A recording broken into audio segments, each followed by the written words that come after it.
Et salut, coucou, bienvenue tout le monde, c'est Florent le Meeple Vert pour le débrief ludique du lundi. Normalement, ce débrief ludique se déroule sur Instagram en live les lundis à 20h. Suite à un petit problème technique, nous voilà sur Twitch à 20h17. Le débrief ludique, c'est quoi? C'est une émission qui est enregistrée en live sur Twitch ou normalement sur Instagram, où pendant à peu près une petite heure, on va essayer de rester sur ce créneau-là, où tout simplement on discute, on parle des jeux de société auxquels j'ai joué la semaine passée. Bienvenue, installez-vous, on va essayer de rester sur un créneau d'une heure. Et bienvenue sur le chat, j'ai vu Didi. Alors Didi, écoute, je ne sais pas si c'est toi, si c'est ton pseudo vraiment, l'auteur ou l'autrice, je ne sais pas, de Happy Garden, dont on va parler bientôt. Alors, eh bien, on va commencer avec, dans l'ordre plus ou moins chronologique des jeux auxquels j'ai joué, avec le premier jeu qui est... Le voici, Mosquitos. Je vous en ai déjà parlé plusieurs fois. J'ai fait ma petite review qui est sortie aujourd'hui. Donc, rapidement, dans Mosquitos, nous allons avoir tous les joueurs, avoir un set de cartes et reludicieux. On va y arriver ce soir. On reçoit tous un set de cartes. Toutes les cartes sont identiques pour tous les joueurs et qui se représentent des personnages, enfin plutôt des animaux. Et ces animaux, on va les jouer tous en simultané, le but étant d'aller ramasser, d'aller manger des moustiques qui se trouvent sur les nénuphars tout autour de la mare. Donc on reçoit tous le même set de cartes avec exactement les mêmes cartes, c'est-à-dire il y a plusieurs animaux, il y a le héron, l'hirondelle, la grenouille, il y a également la pipistrelle, l'hirondelle, etc. Et chaque animal vont avoir des pouvoirs un petit peu particuliers. Je pense par exemple à la grenouille qui va se poser sur un nénuphar et qui va manger tous les moustiques qui s'y trouvent. La libellule, elle va manger un seul moustique, mais par contre elle va faire fuir tous les moustiques. Voilà. Alors très rapidement, donc je vous ai fait la review qui est disponible sur ma page Instagram, n'hésitez pas à aller voir ça. Et on en a déjà parlé, donc c'est vraiment pour en revenir dessus un petit peu plus rapidement. Alors, Mosquitos, alors ça c'est ma page YouTube. Voilà, que j'ai lancée. Il y a déjà la première vidéo que j'ai faite samedi matin. Où donc je parle des jeux de société qui sont sortis la semaine. Donc elle est disponible sur YouTube. Je pense que cette vidéo ira également sur YouTube. Voilà, n'hésitez pas à aller checker. Donc Mosquitos, voilà, je lui avais donné une petite note de 6 sur 10. Il se joue de 2 à 5 joueurs à partir de 8 ans pour des parties d'environ 15 minutes. Et il est édité chez Biotop Édition, c'est Bétula Nature. C'est un jeu de Valérie Aoun et illustré par Laurent Zani.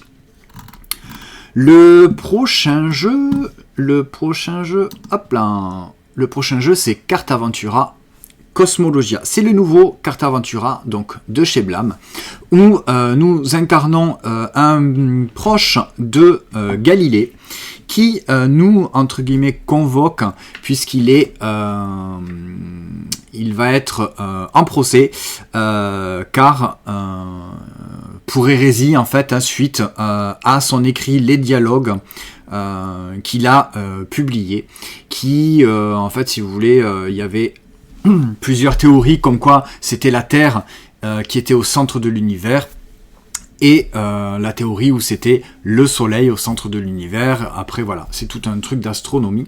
Et donc Galilée va rentrer en procès, et donc nous on va essayer de recueillir au maximum de soutien auprès de ses proches et de toute, on va dire, la communauté scientifique, la communauté bourgeoise, etc. Dans l'Italie, pour essayer donc de venir en aide à Galilée lors de son procès. Donc c'est toujours le même principe de jeu, hein, Cartaventura, c'est-à-dire que vous avez une carte de départ que vous mettez au centre de la table. Généralement, c'est un lieu. À partir de là, vous allez disposer tout autour de cette carte-là d'autres cartes qui vont vous proposer donc d'autres lieux à aller visiter, ou des personnages, ou des objets également que vous allez pouvoir mettre de côté pour pouvoir peut-être les utiliser par la suite. Là, vous voyez la carte numéro 27, c'est une carte de lieu, avec la petite rose des vents en bas à gauche de la carte qui va nous indiquer d'autres cartes, c'est-à-dire d'autres paysages ou d'autres personnages qui vont se mettre à côté, qu'on va pouvoir aller explorer ou aller discuter avec les personnes. Voilà pour ce Carte Aventura. Alors, hop, le Carte Aventura sur MyLudo. Alors, je ne l'ai pas noté encore. Je suis un petit peu embêté parce que les cartes Aventura, on en a fait quelques-uns. Et celui-ci, on n'en a fait qu'une seule. Et il y a une nouvelle mécanique avec cette espèce de missive qu'on reçoit. Et il y a des cartes qu'on doit mettre de côté en attendant d'avoir une certaine missive. Et ça, on n'a pas tout à fait encore compris comment ça fonctionnait. C'était pas très très clair pour l'instant. Donc il est sorti le 15 novembre, la semaine dernière. Vous pouvez retrouver également plus d'informations sur la vidéo précédente des sorties de la semaine.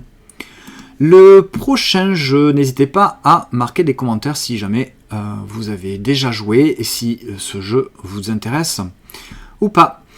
Le prochain jeu, hop là, on passe en vue du dessus, c'est Happy Garden.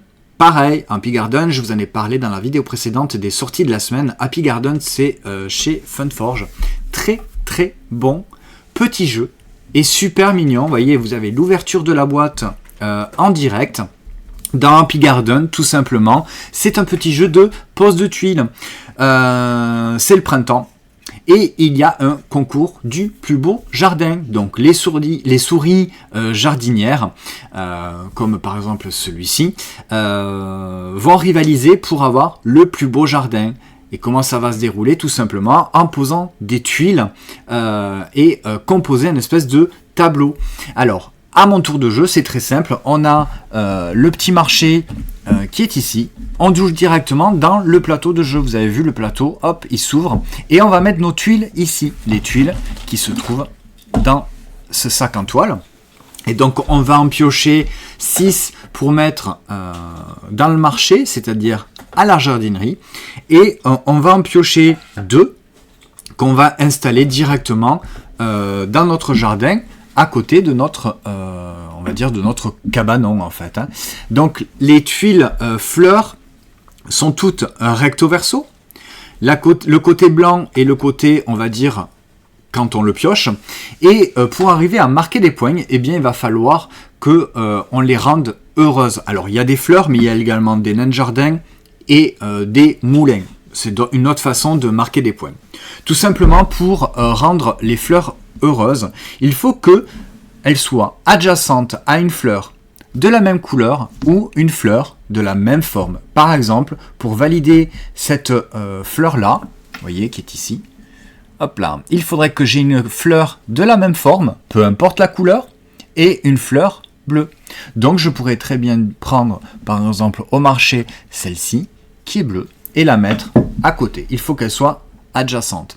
Et dans un tour prochain, dans le marché qui va être réapprovisionné, eh bien je vais espérer avoir une fleur de cette forme-là. Je peux très bien également peut-être avoir une fleur de cette forme-là pour la valider. Voilà, tout simplement. Il y a les nains de jardin aussi qui vont également marquer des points en fonction des 3 couleurs qui sont adjacentes, puisque les nains de jardin ont 3 couleurs sur son vêtement, le pantalon, la chemise et le bonnet. Et les moulins vont être validés en fonction du même type de fleurs dans la même ligne ou dans la même colonne. Voilà, par exemple, le nain de jardin, il a été validé. Alors, on voit peut-être pas très bien parce que, en fait, adjacent à lui, eh bien, il y a du jaune, du vert et du bleu. Donc, le vert, il est directement sur mon cabanon. Le jaune, il est là. Et le vert, il est là. Donc, c'est tout simplement un petit jeu de pose de tuiles où on va essayer d'agencer au mieux pour valider, donc retourner les tuiles pour avoir un maximum de points. Il y a également donc des petits jetons qu'on va pouvoir avoir en fonction des tuiles. Par exemple là, vous voyez sur celle-ci, j'ai une petite brouette qui est indiquée en haut.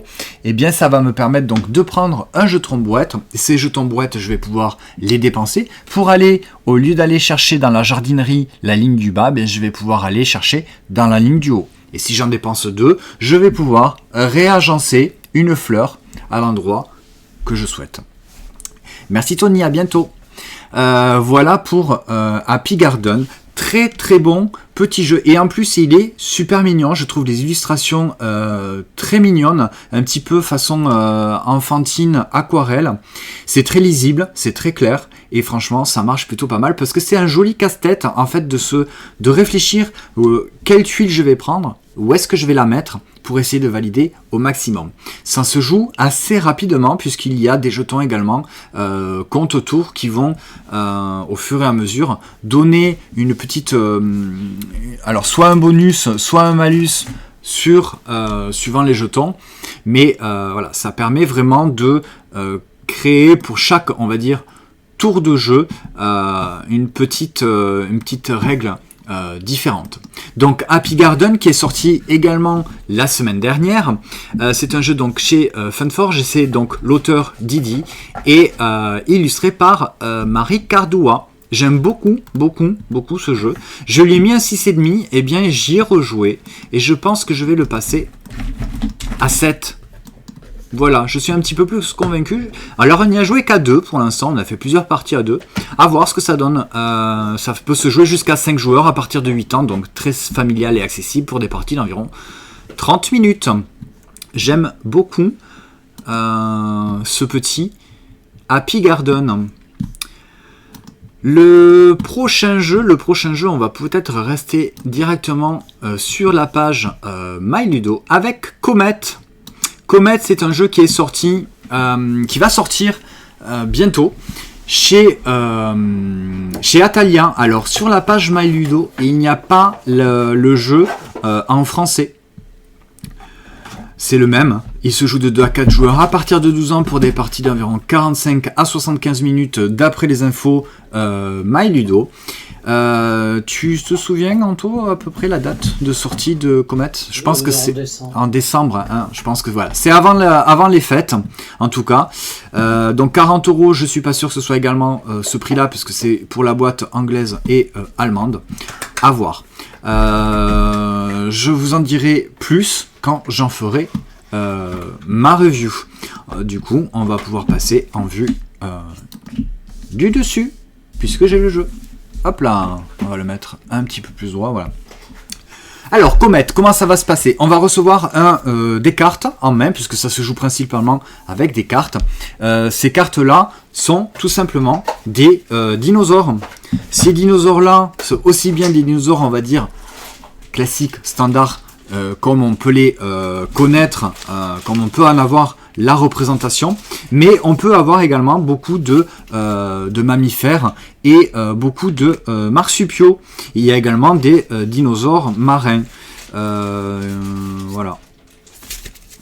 Donc je reçois une main de cartes. Ces cartes, je vais pouvoir les utiliser pour plusieurs choses. La première chose que je vais pouvoir faire en jouant une carte, c'est...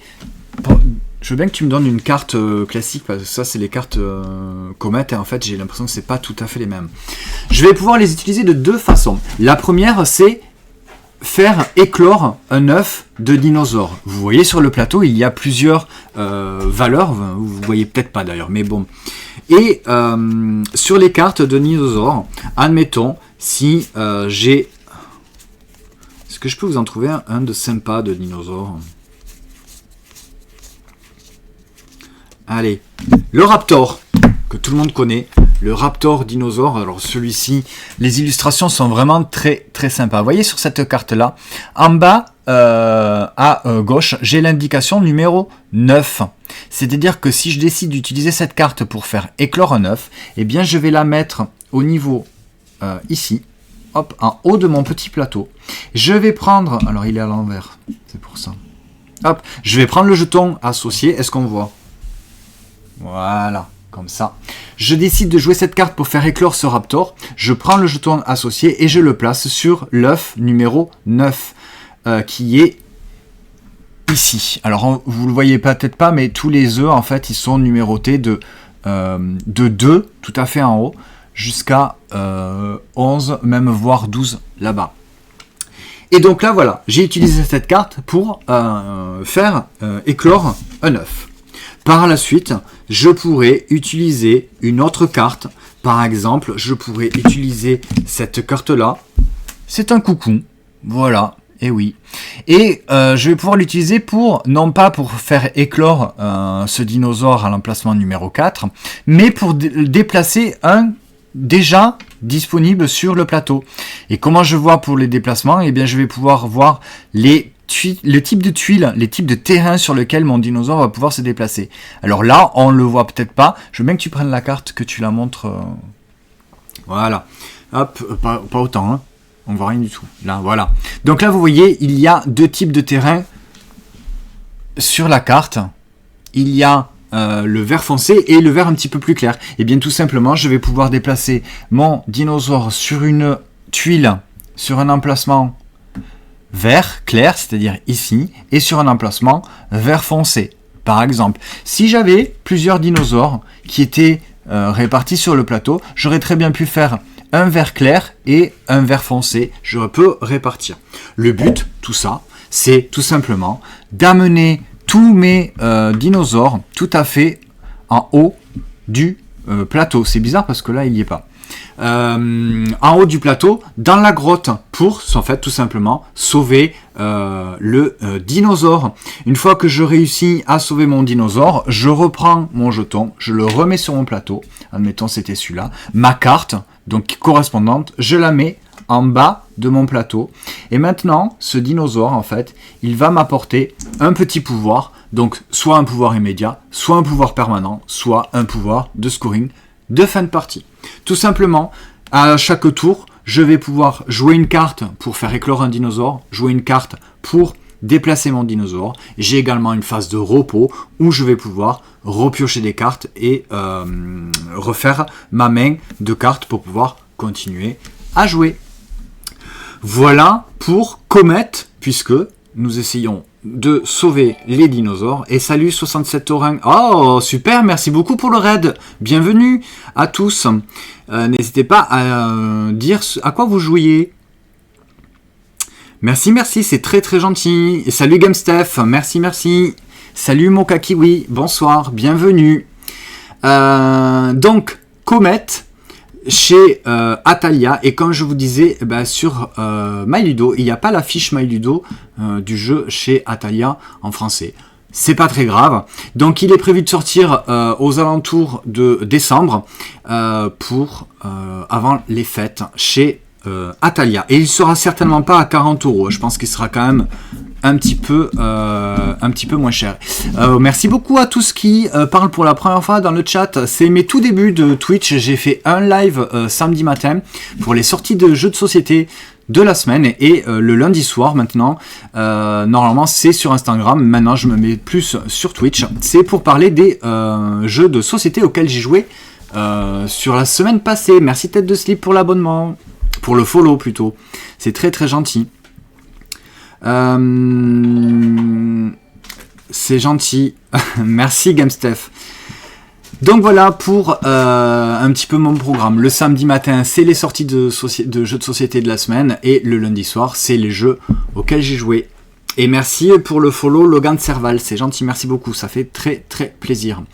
Le prochain jeu dont on va parler, hop, je vais me mettre là. Le prochain jeu, je ne l'ai pas en physique. On a fait une petite journée de jeux. Merci Kira Dieuse pour le follow. On a fait une petite, même une grosse après-midi, une grosse soirée jeu avec Tony, Ludicieux. Et on a joué à Cadeau. Cadeau, c'est un tout petit jeu, on va dire, pas spécialement d'ambiance, mais dans lequel on va à son tour piocher autant de cartes que de joueurs, et puis on va faire une espèce de draft, c'est-à-dire que je vais garder une carte face cachée pour moi, et les autres cartes, je vais toutes les distribuer aux autres joueurs. Et à ce moment-là, dans l'ordre du tour, alors hop, j'ai vu qu'il y a eu une petite alerte. Merci en tout cas pour le follow, ça fait super plaisir. Eh bien écoutez, bienvenue parce que vous êtes les premiers à venir me voir en raid. Merci infiniment 67 Taurin. Donc cadeau, voilà, on va distribuer les cartes. Le joueur qui a pioché les cartes va distribuer le reste des cartes aux autres joueurs, toujours face cachée. Ils vont les regarder et ils vont dire, soit ils gardent le cadeau, soit ils ne le veulent pas. Et à ce moment-là, ils vont devoir faire une proposition au joueur qui a donné la carte. Et salut la ZDJ, bienvenue. Et oui, ça y est, je fais le live sur Twitch parce qu'Instagram n'a pas fonctionné.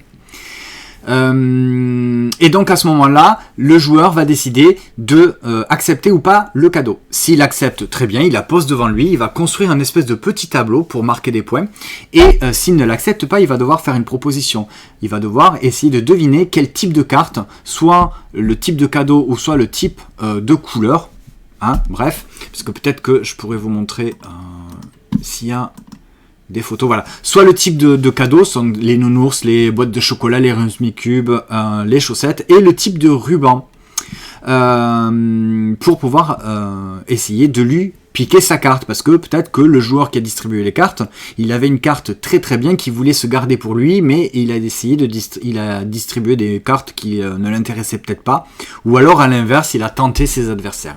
Bref, on va tous faire comme ça, on va soit accepter, soit refuser le cadeau, tenter de récupérer le cadeau de celui qui a donné, pour les placer dans son tableau de cartes en fait, pour marquer des points. Comment on marque des points ? Très simplement, on va marquer des points si on a une colonne de 3 cartes de même couleur de ruban, ou si on a, dans la même ligne, on va scorer la majorité des cadeaux. Donc là, l'exemple n'est peut-être pas idéal, mais si par exemple ici j'avais un ruban bleu et ici un ruban bleu, bien je vais marquer la carte de valeur la plus forte. Si c'était 3, je marquerai 3 points. Si j'avais un 1 et un 2 par exemple. Si j'avais un 5 ici, je marquerai 5 points en admettant que ce soit 3 rubans bleus. Là on va dire que celle-ci là c'est un ruban jaune. Ok, celle-là, là, on voit bien ma souris. Ok, donc là, cette chaussette, on va dire que c'est un ruban jaune, pour l'exemple. Donc là, je marquerai 5 points, parce que la carte la plus forte, c'est 5 points. Là, admettons, celui-ci, c'est un nounours, admettons. Donc, en sachant que c'est un tableau de 3 par 5, donc il manque des cartes. Si, admettons, ici, j'avais un nounours, je suis en majorité dans ma propre et même ligne de nounours, je vais compter tout simplement le nombre de points des nounours qui sont représentés dans le petit cercle. Donc voilà, c'est tout simple, c'est tout bête. Ça marche plutôt pas mal, il y a un petit peu de guessing, un petit peu pas forcément de déduction, parce qu'on peut pas compter... on peut pas compter toutes les cartes, mais voilà, c'est tout mignon, c'est sorti début novembre. C'est un jeu donc chez les Lumberjacks, c'est un jeu d'Antoine Boza et illustré par Emmanuel Martin, distribué par BlackRock. On va lui mettre une petite note, moi j'ai passé un bon moment, un petit 6,5, voilà, ouais, allez, on va pas exagérer non plus, on va rester sur un 6. 6 sur 10, c'est plutôt pas mal, ça fait une moyenne de 12, ça reste un jeu correct avec lequel je rejouerai avec grand plaisir. Le prochain jeu, c'est Bottle Imp, le diable dans la bouteille. C'est un petit jeu que j'avais depuis un petit moment. Et c'est un jeu de pli dans Bottle Imp qui est sorti donc chez Matago, on va aller voir directement. Et oula, il y a beaucoup d'illustrateurs, c'est un petit peu étonnant. C'est bizarre qu'il y ait tous ces illustrateurs. Sur la boîte, en tout cas, est crédité Maxime Morin et l'auteur Günther Cornett. Et c'est donc chez Matago. Donc c'est un jeu de pli. J'adore, je trouve ça génial, les jeux de pli. Ça vraiment jouer aux jeux de pli, aux cartes, taper le carton. Je trouve ça vraiment, c'est une mécanique qui m'amuse beaucoup. Et là, dans Bottle Imp, c'était le même principe que, on va dire... un jeu de pli, on va dire standard, sauf que vous allez avoir au centre de la table un pli maudit, c'est-à-dire une carte avec une valeur. Donc, à la manière d'un jeu de pli classique, c'est-à-dire que le joueur qui met la carte la plus forte remporte le pli, avec des points potentiellement qui vont être associés. Mais si jamais un joueur joue en dessous de la valeur du pli, c'est-à-dire, par exemple, le pli de départ, il est toujours à 19. Donc si un joueur joue une carte avec une valeur en dessous de 19, eh bien il va remporter le pli, puisque c'est toujours soit la plus forte valeur qui remporte le pli, soit si c'est une valeur en dessous du pli maudit qui va changer à chaque fois, eh bien c'est lui qui va remporter le pli. Mais il va remporter le pli maudit, c'est-à-dire qu'il va prendre la bouteille, la petite bouteille qui est au centre de la table, et à la fin de la partie, c'est le joueur qui va avoir le pli maudit, c'est-à-dire le pli avec la bouteille, qui va non seulement qu'il ne va pas compter ses points, mais qui en plus va prendre des points négatifs. Donc au début de la partie, en fait, il y a une petite mise en place qu'on va faire au fur et à mesure, et donc on va placer la carte noire comme ça, de valeur donc 19, avec la bouteille, la petite bouteille comme ceci, qu'on va placer dessus. Donc le joueur qui met une carte en valeur inférieure à 19 va remporter le pli et le pli maudit. Et la nouvelle valeur, au lieu que ce soit le 19, eh bien ça va être la carte qui s'est rapprochée le plus sans le dépasser du 19. Admettons, si c'était un 17 et que tous les autres joueurs ont joué plus fort que 19 ou moins fort que 17, eh bien la nouvelle valeur sera 17. À partir de là, le joueur qui joue au-delà de 17 risque de remporter le pli si tous les joueurs jouent au-dessus, mais si les joueurs jouent en dessous de 17, c'est celui qui s'en rapproche le plus, qui remporte le pli sans le dépasser. Tout simplement, à la fin de la partie, je disais, le joueur qui a la carte avec la bouteille ne compte pas ses points et en plus il va marquer des points négatifs. Voilà.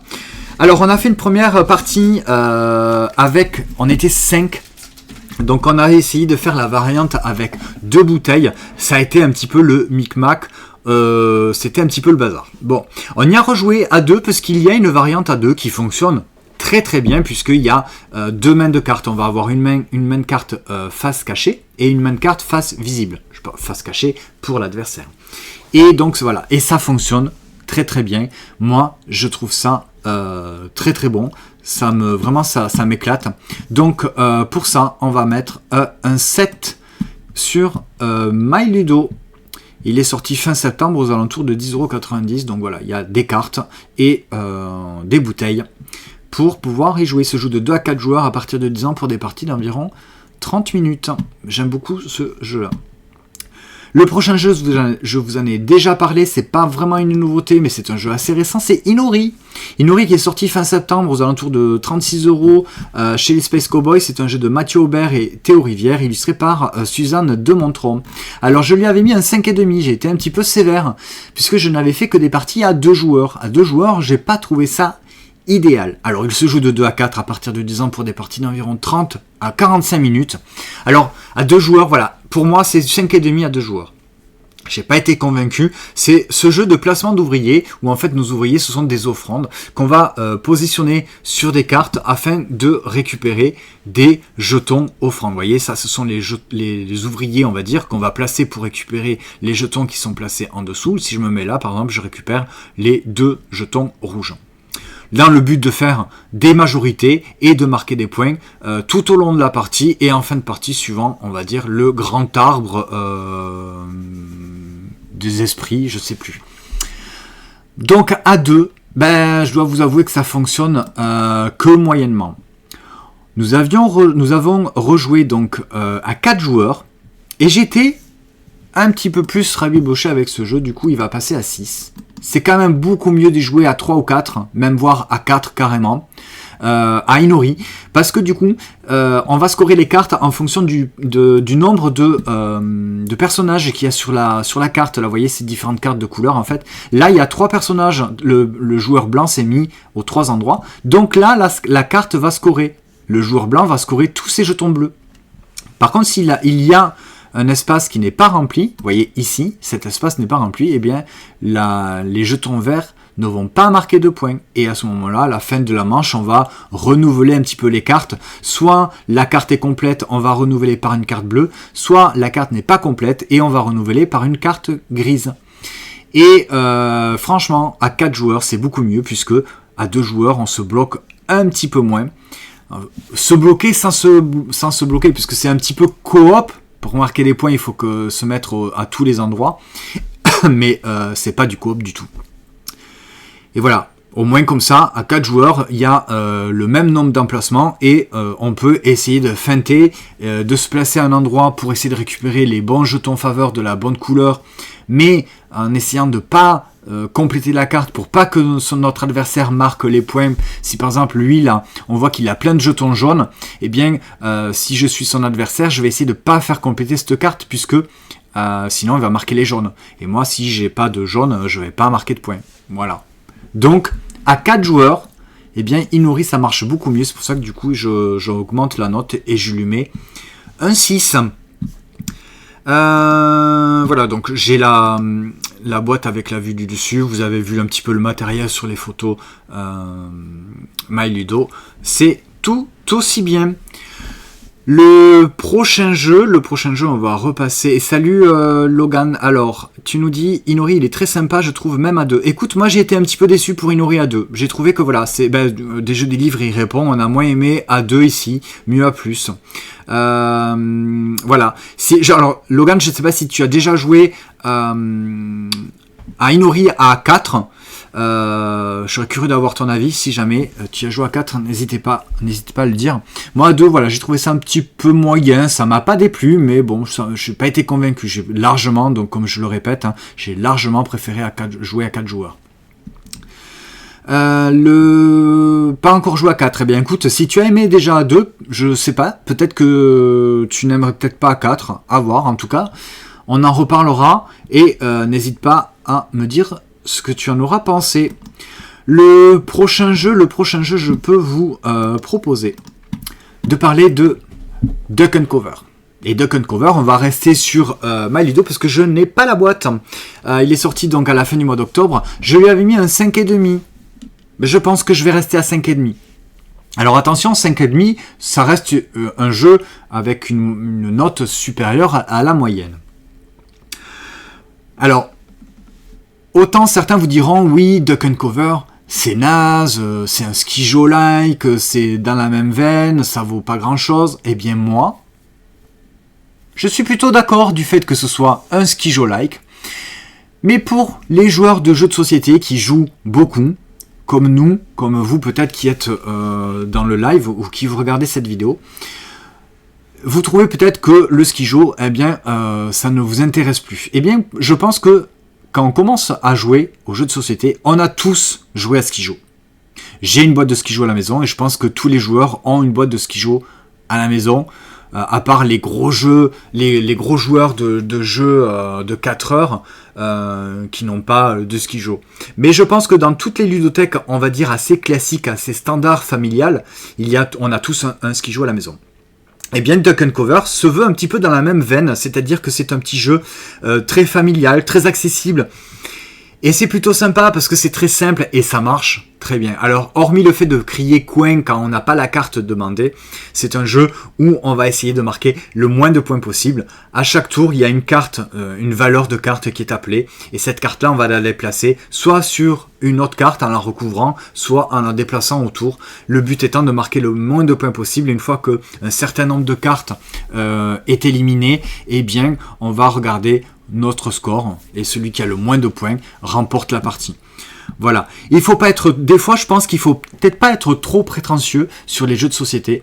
Duck and Covers, donc c'est Captain Game qui édite ça, c'est un jeu d'Oussama Khalifati et illustré par Adrien Journel. Et moi je m'amuse bien, je vais pas mettre plus de 5,5 quand même non plus, parce que sinon ça dénaturerait un petit peu le reste de mes notes. Mais 5,5 c'est quand même tout à fait honorable pour la catégorie du jeu.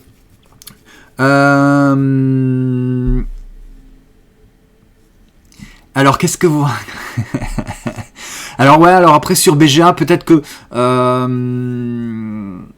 c'est peut-être pas la même ambiance, mais en tout cas, voilà, c'est sur BGA, je pense que oui, ça marche bien. Tu nous le dis, j'ai joué sur BGA et ça marche bien, même si ça casse pas une patte à un canard. Alors moi je dis ça casse pas 3 pattes à un canard. Peut-être pas la même expression, mais c'est le cas de le dire effectivement. Alors DG des livres qui dit c'est pas fifou quand même. Bon, allez, les élitistes du jeu de société, comme je les appelle. Moi je m'amuse à Duck Cover. Il faut le prendre. C'est là, il faut prendre le jeu comme il est, hein, la proposition comme elle l'est, et pour moi ça marche bien. Voilà. Mais je ne l'ai pas dans ma ludothèque. J'ai un skijo à la place. Allez, le prochain jeu, je peux vous parler de Link City. Link City, vous voyez direct la note, c'est une note de 9, c'est un excellent jeu, je l'ai découvert à Cannes, en début d'année, Cannes de cette année. Je n'avais pas pu y jouer, mais j'avais eu la présentation du jeu et j'avais dit, oh là là, ça va être très très bon. J'ai joué à l'alchimie du jeu, à Toulouse, quelques temps après, et j'ai trouvé ça génial. Et du coup, je lui ai mis une note de 9, et j'ai la boîte à la maison. Ce jeu, c'est une évidence du jeu coop et du jeu, on va dire, par association d'idées. C'est vraiment très, très, très, très bon. C'est sorti chez Banjo, c'est un jeu d'Emilien Alquier, et illustré par Mathieu Klaus, et distribué par Tribuo. C'est vraiment superbe. On va passer en caméra vue du dessus, comme ça je vais vous montrer directement avec le matériel. Link City.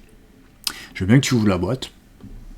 Il y a une petite mise en place de départ, toute simple, c'est-à-dire qu'on va avoir la mairie, qui va être une tuile un petit peu spécifique, qui va être mise... Vous avez vu comme ma boîte elle est bien rangée quand même. La boîte est très grande pour tout ce qu'il y a dedans. Mais bon, c'est pas très grave. On va avoir la tuile de départ qui est la tuile de mairie. Est-ce que je vais la trouver de suite? Elle est ici. Hop là, pardon. Bien que tu la mettes. Voilà, donc là, alors vous voyez peut-être pas, mais c'est bien écrit mairie dessus. Ça, c'est la tuile de départ. Et on va prendre 4 tuiles au hasard et qu'on va disposer tout autour, en fait, de la mairie. Voilà, je veux bien que tu nous dises du coup qu'est-ce que tu as placé comme bâtiment. Alors il y a Pôle emploi, okay. Il y a le gratte-ciel, le squat et le jardin botanique. Voilà, donc il va y avoir cette petite mise en place. Dans la boîte, vous avez vu devant des jeux des livres qui est à côté de moi, qui me sert d'assistant, il y a plein de tuiles bâtiments. Là c'est la mise en place de départ avec la mairie et les 4 bâtiments. Il y a un joueur qui va être désigné maire, tout simplement, c'est le premier joueur, et un premier adjoint. Là, par exemple, le premier adjoint va placer des petits plots, ces plots comme ça de construction, hein, dans les travaux, à différents endroits autour de la mairie. Et moi, de mon côté, en tant que maire, je vais piocher 3 tuiles au hasard dans la boîte, et je vais, alors là, je sais pas si on va pouvoir voir comme ça, si je me mets comme ça, oui. Vue de dessus, admettons. Et ça, donc, je suis derrière mon paravent. Les autres joueurs ne le voient pas. Et je vais assigner, avec ces tuiles-là, qui sont de la même couleur que les plots qui sont présents sur la table, je vais assigner les bâtiments. Par exemple, là, j'ai ça. Là, j'ai ça. Et là, j'ai ça. Je ne vais pas vous le dire, puisqu'on va faire juste un tour en direct. Alors, j'ai le jardin botanique ici, j'ai un gratte-ciel ici, et là il y a un plot jaune. Eh bien il va falloir que j'associe un bâtiment au plot jaune qui pourrait correspondre à la fois au gratte-ciel et à la fois au jardin botanique. Alors par exemple, je pourrais dire que je pourrais mettre celui-ci. Donc là, j'associe mon cône jaune à ce bâtiment-là. Je le mets comme ça. Ensuite, entre le pôle emploi et le squat d'artiste, eh bien, je dis que je vais associer, hop, le plot bleu. Et ensuite, par déduction, on va dire que je vais mettre celui-ci, le orange ici. Donc, une fois que j'ai fait mes associations, je vais enlever mon paravent et je vais révéler les bâtiments qui vont être construits. Et donc là, nous avons ici un karaoké, ici un club de boxe et ici un traiteur asiatique. Maintenant, tous les autres joueurs vont devoir se concerter afin de placer les bons bâtiments au bon endroit. Donc ils vont avoir pareil les tuiles de la même couleur qui sont représentées donc avec des cônes. Et donc les joueurs vont se concerter afin de définir à quel endroit ils vont poser les bâtiments.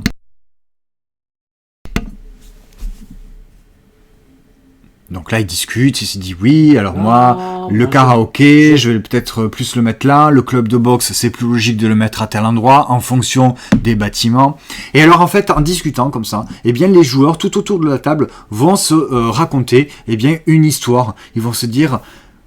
Ah oui, mais ce bâtiment, ça irait mieux parce que dans ma ville, il y a ça à côté de ça. Par exemple, il y a la piscine à côté du parc des sports ou il y a le skatepark à côté du parc des sports, comme c'est le cas à Perpignan, par exemple, puisque nous sommes de Perpignan.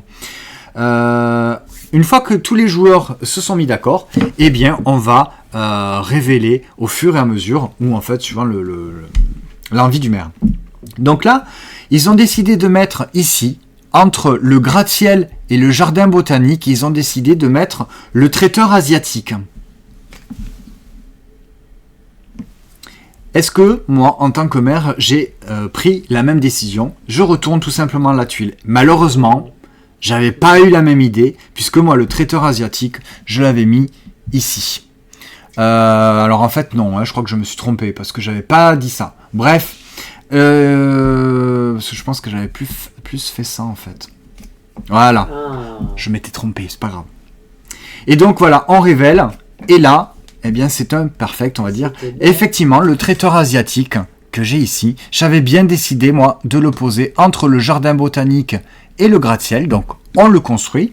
Ensuite, le club de boxe, j'avais bien décidé de le mettre entre le squat d'artistes et Pôle emploi. Alors des fois c'est un petit peu tiré par les cheveux, mais en tout cas je suis parti sur le fait du club de boxe qui irait un peu mieux quand même avec le squat d'artistes plutôt que à côté du jardin botanique par exemple. Et le karaoké, eh bien pourquoi pas à côté du jardin botanique. Ça des fois, ça arrive des fois que c'est un petit peu plus par déduction ou en tout cas par élimination. Voilà. Pardon. Une fois qu'on a fait ça, le joueur suivant prend le paravent, prend le rôle du maire, il le met devant lui, il reprend les tuiles concernées, il va repiocher 3 nouveaux bâtiments, et ainsi de suite, on va remettre des plots pour construire des nouveaux bâtiments. Et au fur et à mesure, on va raconter l'histoire de notre ville et on va essayer de se souvenir qu'est-ce qu'il avait dit, pourquoi il voulait mettre le club de boxe là-bas, à côté du squat d'artistes. Eh bien, on va essayer de mettre un truc à côté du squat d'artistes pour essayer de continuer un petit peu dans la même veine. Voilà. C'est un excellent jeu c'est un coop de déduction. Enfin, pas de déduction, mais un coop d'interprétation par les mots, mais voilà, on se raconte en fait une histoire dans notre ville avec ces bâtiments, et c'est vraiment très très très bon. Si vous ne connaissez pas Link City, je vous le recommande vivement. Franchement, c'est pour moi un des meilleurs jeux qui est sorti cette année. Vraiment, il est vraiment très très très bon. Voilà. Donc au fur et à mesure, vous voyez là, comme ça, on voit la ville qui se construit petit à petit. Si jamais on n'arrive pas à trouver, si par exemple moi je m'étais trompé et que là, par exemple, vous voyez celui-ci là, le manoir hanté, eh bien les joueurs en fait se sont trompés. C'est pour ça qu'elle a été placée en diagonale. On voit, je suis en vue du dessus ou pas? Ah, je suis toujours en vue comme ça? Ah, hop. Je croyais. Voilà. Donc là, vous voyez, cette tuile-là, le manoir hanté, il a été placé en diagonale, c'est-à-dire qu'il n'est pas adjacent à un autre bâtiment. C'est-à-dire qu'au tour précédent, eh bien, les joueurs ne se sont pas mis d'accord. Et on place tout de même le bâtiment, mais on ne le place pas en diagonale. On ne le place pas adjacent, en tout cas à l'endroit où le plot avait été mis, on le place en diagonale. Ce qui va rendre un petit peu plus compliqué, puisque maintenant, il va falloir trouver une une tuile qui correspond aussi bien au manoir hanté que à la mosquée. Alors c'est peut-être pas le plus évident. Là c'est pareil, le plot orange et le plot blanc, ça va être un petit peu plus compliqué puisqu'il va falloir qu'ils correspondent aussi bien le plot blanc au siège du parti d'extrême droite. C'est très très varié comme bâtiment. Il va falloir qu'ils correspondent donc au siège du parti d'extrême droite, à l'opéra et également à la mosquée. Alors vous avez vu que là, dans cet exemple-là, c'est assez particulier puisque nous avons une construction qui a été planifiée de mettre ici, entre le siège du parti d'extrême droite et une mosquée. Ça peut être, voilà, ça peut amener à des débats et des discussions. Bref. Et là, il n'y a pas d'autre exemple. Voilà, c'est la seule photo comme exemple. Très, très bon jeu, Link City, je le recommande vivement. Le prochain jeu, on va rester sur MyLudo puisque je n'ai pas la boîte, c'est Tower Up. Tower Up qui est sorti donc à la mi-octobre aux alentours de 39,90 €, donc aux alentours de 40 €. C'est peut-être pas donné, mais il y a quand même pas mal de matériel dedans. Nous sommes des urbanistes et nous allons reconstruire en fait le centre-ville de notre ville en commun. C'est pas du tout coop. On va avoir des objectifs qui vont être positionnés en haut, mais notre but c'est de marquer le maximum de points tout simplement en construisant des étages de bâtiments.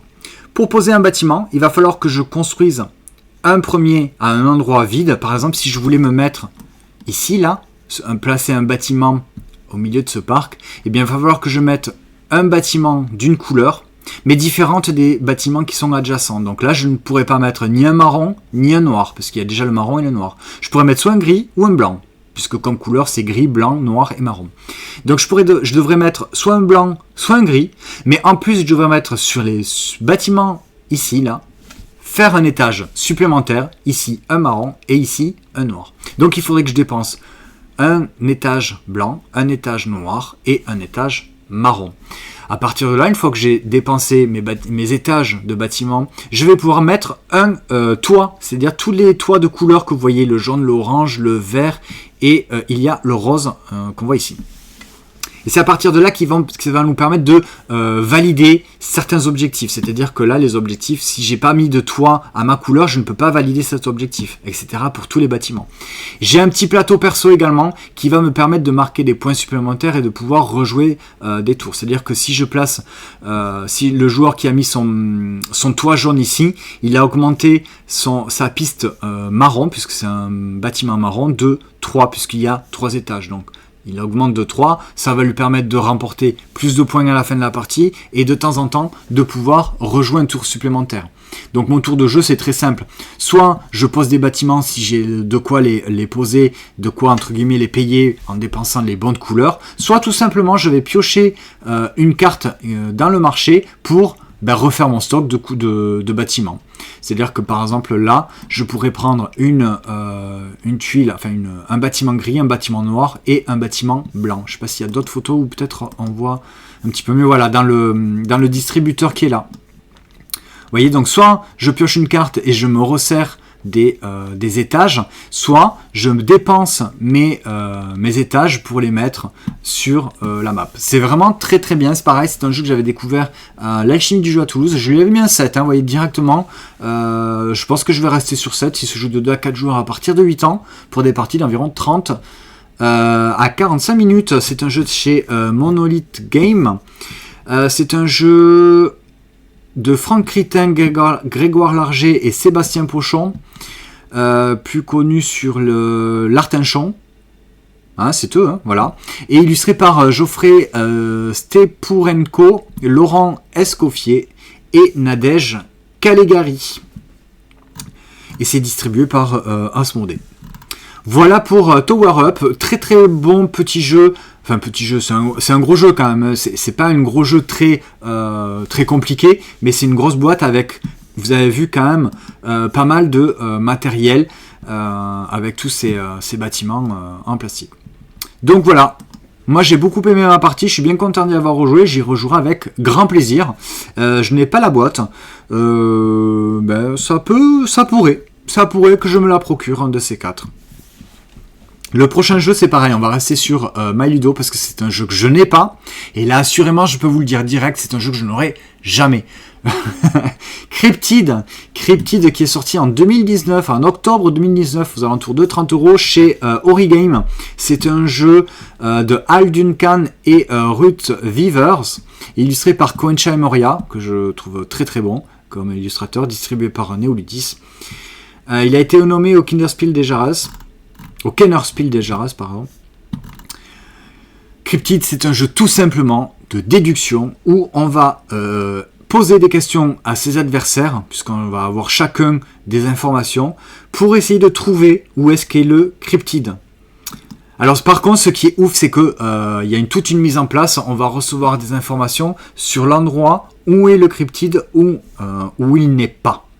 En fonction du type de terrain, en fonction de certains bâtiments qui sont déjà sur le terrain, et certains clans, on va dire, des zones où il y a des animaux. Là, vous voyez, par exemple, c'est entouré de rouge, et là, c'est entouré de noir. C'est des zones où sont des animaux.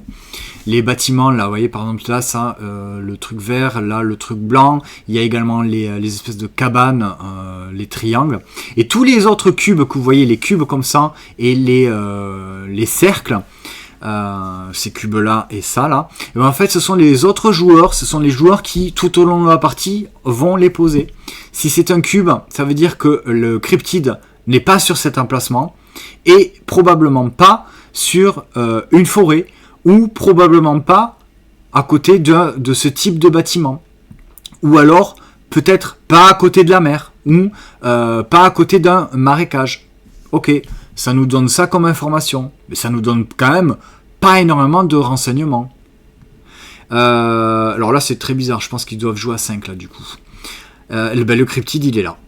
Parce qu'en fait, tous les joueurs ont mis leur jeton rond. Si par élimination, par déduction, il va falloir poser des questions à ses adversaires, puisque chaque joueur va avoir une information différente. Par déduction, élimination, il va falloir trouver.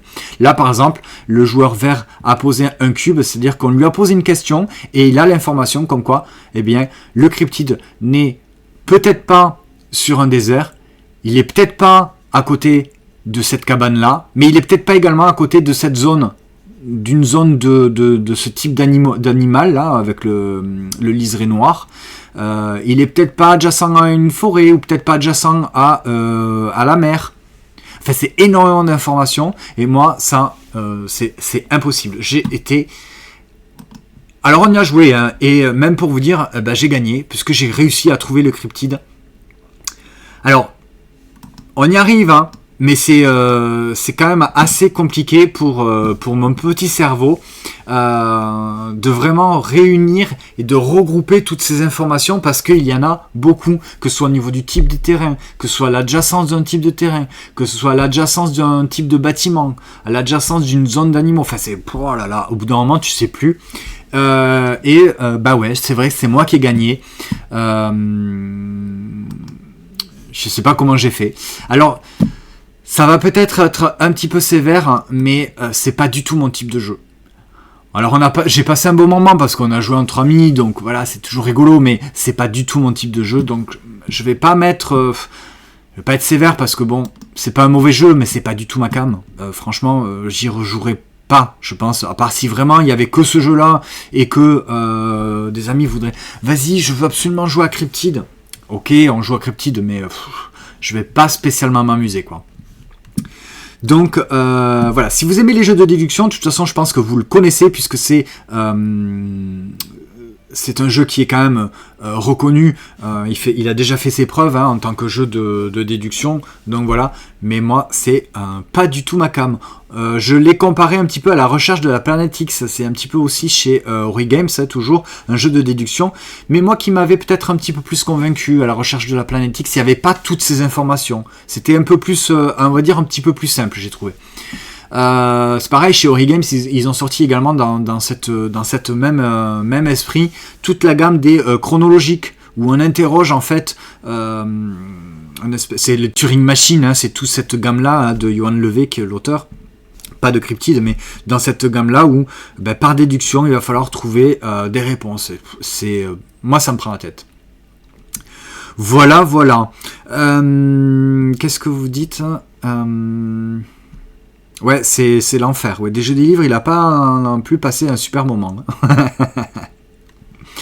Mais bon, voilà pour Cryptid. C'est pas ma cam de jeu.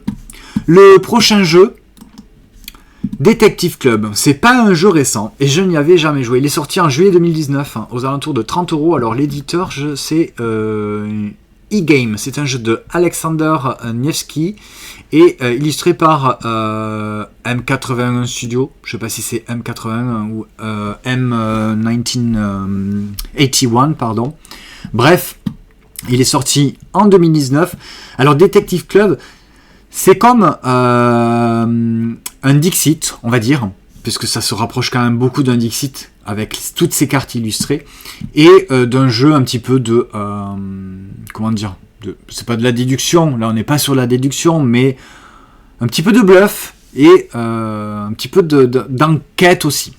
Le principe, c'est que tous les joueurs vont recevoir 4 ou 6 cartes de ce type-là, vous voyez, avec ces illustrations un petit peu à la Dixit, un petit peu onirique, qui peut vraiment être interprété de différentes façons.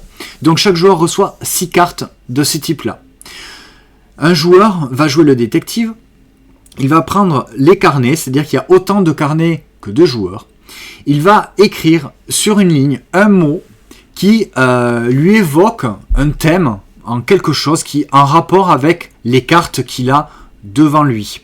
Donc, il va choisir 2 cartes et parmi toute sa main, là par exemple, je ne sais pas, je vais faire très très bête, très court. Je vais dire animal.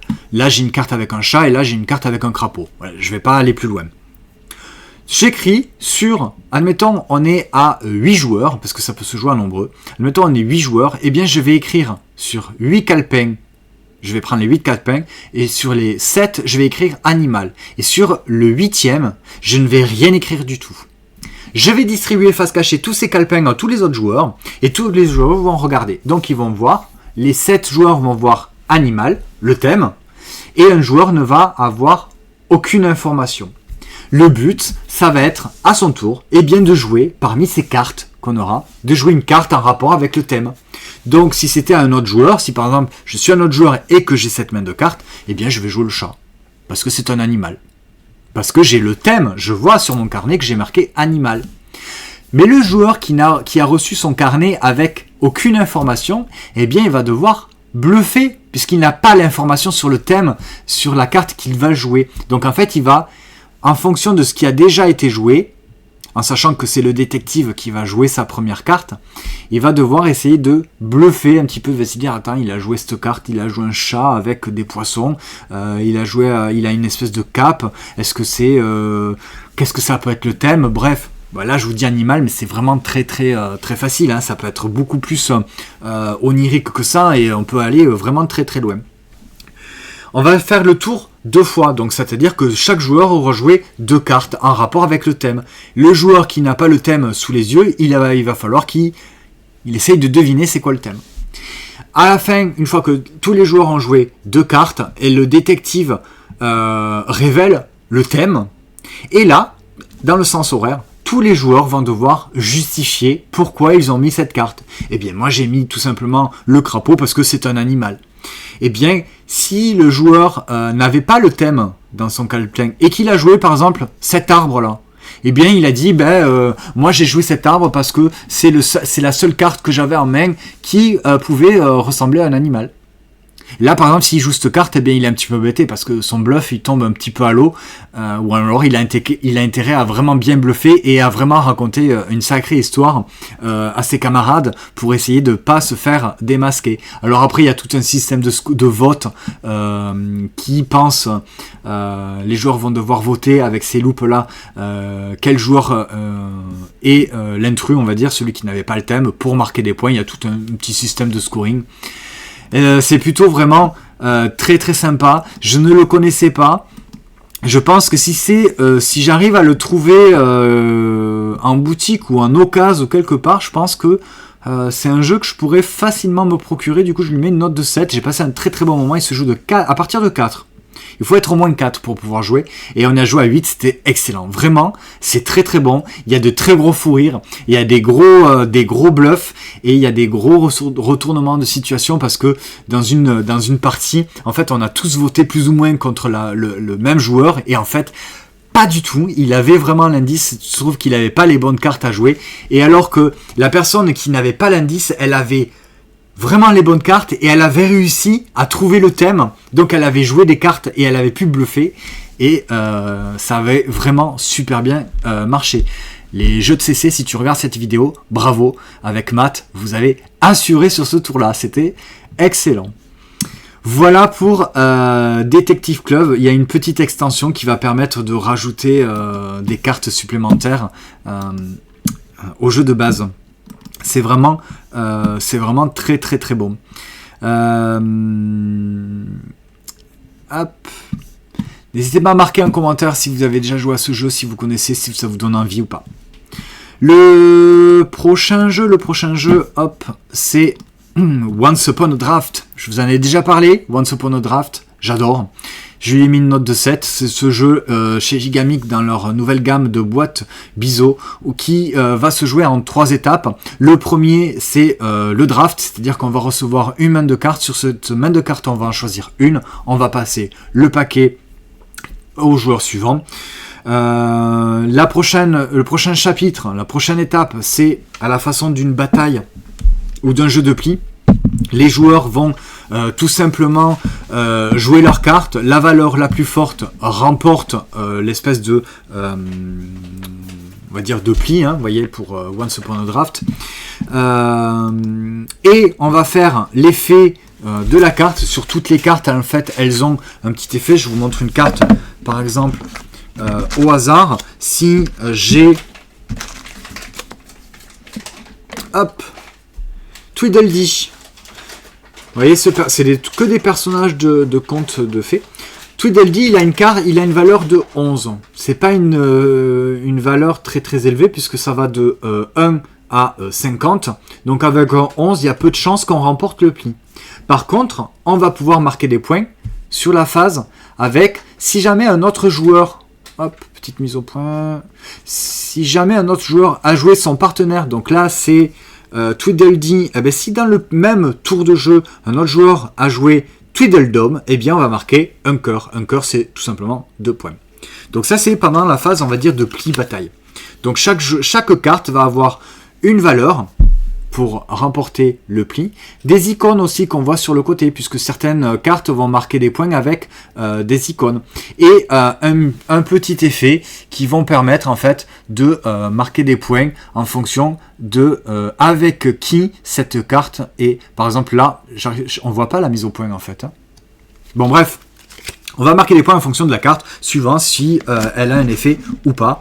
Et le troisième tour, eh bien, toutes les cartes qu'on a jouées, puisque les plis sont remportés, mais on ne remporte pas les cartes. On garde toujours la carte qu'on a jouée. Puisqu'à la fin de la partie, eh bien, on va mettre toutes les cartes devant soi, donc toutes les cartes qu'on a gardées, pour remarquer les points. Là, vous voyez, par exemple, c'est le chapitre 3, c'est la fin de la partie. J'ai mes 7 cartes devant moi et je vais remarquer les points. C'est-à-dire que là, par exemple, Hansel, il va marquer des points s'il est avec Gretel. Donc là, je n'ai pas Gretel, mais peut-être que si j'ai de la chance, quand j'ai joué cette carte-là, eh bien, un autre joueur a joué Gretel. Ou alors avec la sorcière, que je n'ai pas. Donc il faut espérer que c'est marché. Là, en l'occurrence, apparemment, je n'ai pas de jeton, donc cette carte-là, ben, elle ne m'a servi à rien. Là, Gepetto, par exemple, il me dit, il a une valeur de 26, mais il me dit que je gagne des cœurs par rapport aux valeurs qui sont comprises entre 1 et 9. Donc là, je vais marquer 1, 2, 3, puisque c'est ces cartes-là. Donc effectivement, j'ai 3 cœurs. Et là, le Pinocchio, Pinocchio, lui, il a une petite valeur, il a une valeur de 3. Par contre, lui, il va marquer 3 cœurs s'il est avec Gepetto. Eh bien, c'est le cas. Donc, quand je l'ai joué en phase 2, il ne m'a rien rapporté, puisque forcément, si c'est Gepetto, si c'est moi qui l'ai en main, je ne peux pas le jouer en même temps. Mais à la fin de la partie, comme j'ai drafté des cartes, j'ai gardé Gepetto. Par la suite, j'ai gardé Pinocchio. À la fin de la partie, lui, Pinocchio, va me permettre de rapporter 3 cœurs, comme on le voit ici. Donc voilà, toutes les cartes, en fait, vont pouvoir matcher, comboter ensemble. Ça va être soit pendant la phase de pli, on va dire, ou soit à la dernière manche quand je vais étaler mes cartes devant moi. Et donc vraiment c'est un excellent jeu. C'est pas du jeu de pli, c'est du jeu de draft avec un petit peu de pli, bataille et puis de combo. Vraiment, c'est un très très bon jeu que je vous recommande vivement. C'est un jeu donc chez Gigamic, c'est un jeu de Joe et Out et illustré par Yann Bintakies. Voilà pour Once Upon a Draft. Le dernier jeu, vite fait, c'est carrément un jeu d'ambiance. C'est vraiment carrément le jeu d'ambiance. Si vous me suivez sur Instagram, n'hésitez pas à aller checker sur Instagram. En ce moment, je vous en fais gagner 2. J'ai 2 jeux Patata à vous faire gagner. Patata, c'est clairement un jeu d'ambiance, le jeu de la patate chaude. On va tirer une carte parmi une multitude de cartes avec un thème et on va devoir répondre en fait, enfin pas vraiment à la question, mais on va faire une proposition sur un thème donné par la carte. Alors on va faire avec la vue du dessus. Donc là voilà, ça se présente déjà dans un sac en toile, hein, voilà, comme si on achetait 10 kg de patates, avec la patate qui est, c'est pas une vraie patate, c'est une patate toute en mousse, hein. Vas-y, tu peux le... Hop là, vous voyez, c'est vraiment tout mou. Hop, ça peut même vous servir de déstress. Un joueur tire une carte au hasard et lit le thème. Et par exemple, le thème, ça pourrait être sport de riche. Donc si c'est moi qui tire la carte, eh bien je prends la patate, sport de riche, le premier qui me vient à l'esprit, golf. Et là, eh bien je balance la patate à un de mes adversaires, et lui, à ce moment-là, eh bien c'est à lui de dire un sport de riche. Par exemple, le tennis. Le tennis, par exemple. Alors, il repasse la patate à n'importe qui. Il n'est pas obligé de faire dans le sens inverse. Donc, on va se repasser la patate de personne en personne pour trouver un thème, un sport de riche. Il y a plein, vous voyez, de thèmes différents. Donc, il y a plusieurs couleurs. On va dire que les jaunes, c'est les plus faciles. Il va y avoir les oranges qui peut-être sont un petit peu plus, on va dire, compliqués, hein, les binoclars célèbres. Et il va y avoir également les rouges qui sont, hop là, par exemple, hein, je vous donne un exemple, qui sont peut-être un petit peu plus compliqués. C'est trop la honte quand, voilà, par exemple. Et donc les petites patates, c'est si jamais un joueur, il sèche, il sait pas, et bien c'est lui qui va remporter la carte avec autant de pataquès, c'est-à-dire des points qu'il ne faut pas récupérer. Donc ça, c'est la version famille, avec des thèmes qui peuvent se jouer en famille. Il existe une même version adulte avec des thèmes, on va dire, adultes, tout simplement. Mais vous allez voir que quand vous jouez entre adultes à ce jeu-là, ça va probablement vite déraper, même avec des thèmes assez, on va dire, classiques, standards. Donc c'est carrément un jeu d'ambiance drôle où on va essayer de se refiler la patate chaude pour ne pas marquer de points pataquès. Voilà pour Patata. On va vite fait passer quand même sur MyLudo pour lui donner une note. Alors je vais lui mettre un 5,5. Voilà. Donc il y a 2 versions qui existent. Donc il se joue à partir de 2 joueurs. Mais plus on est nombreux, mieux c'est en fait. Hein. À partir de 8 ans. Alors oui, ça peut... Oui. Effectivement, après, tu vas adapter un petit peu au niveau des thèmes. À partir de 8 ans, hein, c'est sûr que tu vas pas trouver des binoclars célèbres. Les gamins à partir de 8 ans, je suis pas sûr que c'est une question à laquelle ils vont pouvoir répondre facilement. Bref, pour des parties d'environ 30 minutes, après ça vous adaptez, hein, c'est un jeu d'ambiance. Les points à la limite, comme tous les jeux d'ambiance, on s'en fiche, on les compte pas. C'est un jeu qui est édité donc par 23-0, c'est un jeu de Ian Min Nguyen et Michael Morelli, qui est également graphiste pour le jeu, il me semble. Voilà pour Patata, et voilà pour le débrief ludique. Hop. Merci beaucoup d'avoir suivi cette vidéo. En tout cas, n'hésitez pas à me rejoindre sur Instagram, puisque je fais toutes mes reviews sur Instagram. Je fais également les lives du débrief ludique le lundi soir 20h sur Twitch, si vous regardez cette vidéo sur YouTube, et le samedi matin pour les sorties de jeux de société de la semaine. Je vous souhaite de passer une bonne soirée. On se retrouve tout au long de la semaine sur Instagram en story pour le partage ludique, les découvertes. Les reviews, il y en aura au moins une seconde dans la semaine. Et on se retrouve sinon pour le prochain live Twitch ou sur YouTube pour les sorties de la semaine. Amusez-vous bien. Salut!